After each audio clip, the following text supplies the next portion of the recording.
Snapdeal founder Kunal దగ్గర 3,500 crores net worth ఉంది. So కానీ ఎలాగా స్నాప్‌డీల్ అనేది ఒక ఫెయిల్ స్టార్టప్. అయినా గాని అన్ని కోట్ల రూపాయలు అన్ని వేల కోట్ల రూపాయలు ఎలా వచ్చినాయి ఆయన దగ్గరికి? సో ఇక్కడ ఒక సింపుల్ లాజిక్ చెప్తాను. 2007 నుంచి స్నాప్‌డీల్ నుంచి కునాల్ ఏం చేశారంటే సాలరీ అనేది ఎక్కువ తీసుకునేటోళ్ళు. 1.5 క్రోర్స్ అలా తీసుకునేటోళ్ళు. అండ్ నెక్స్ట్ 2011లో కనుక మనం చూసుకున్నట్లయితే దగ్గరగా 50 క్రోర్స్ వరకు అక్కడ కంపెన్సేషన్ తీసుకున్నారు.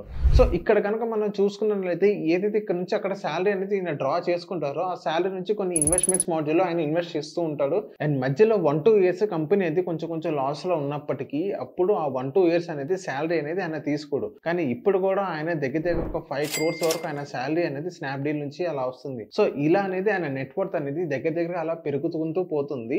అండ్ నెక్స్ట్ ఇదే కునాల్ ఏం చేశారంటే ఏదైతే ఇన్వెస్ట్మెంట్స్ అనేది చాలా స్మార్ట్ గా చేసేటారు. ఆయనకి ఒక కంపెనీ ఉంది టైటాన్ క్యాపిటల్స్ అని చెప్పేసి. ఈ టైటాన్ క్యాపిటల్స్ అనేది చాలా కంపెనీస్ లో ఇన్వెస్ట్ చేసిద్ది అనమాట. ఈవెన్ 2017 లో కనుక మనం చూసుకున్నట్లయితే మామాఎర్త్ తో ఇన్వెస్ట్ చేయడం జరిగింది. దగ్గర 37 lakhs వరకు ఇన్వెస్ట్ చేయడం జరిగింది. 37 lakhs ఇన్వెస్ట్ చేసి 38 crores వరకు వాళ్ళు తీసుకోవడం జరిగింది. సో అంత బిజినెస్ నాలెడ్జ్ ఉందన్నమాట కునాల్ కి. 2011 లో కనుక మనం చూసుకున్నట్లయితే అర్బన్ కంపెనీలో కూడా ఈ టైటాన్ క్యాపిటల్స్ అనేది ఇన్వెస్ట్ చేయడం జరిగింది. ఒక 55 lakhs ఇన్వెస్ట్ చేస్తే అర్బన్ కంపెనీలో ఇప్పటికో 1 crores అనేది వాళ్ళు తీసుకోవడం జరిగింది. సో ఇంత బిజినెస్ నాలెడ్జ్ ఉంది. సో ఇంకా చాలా కంపెనీస్ లో ఈయన ఇన్వెస్ట్ చేయడం జరిగింది.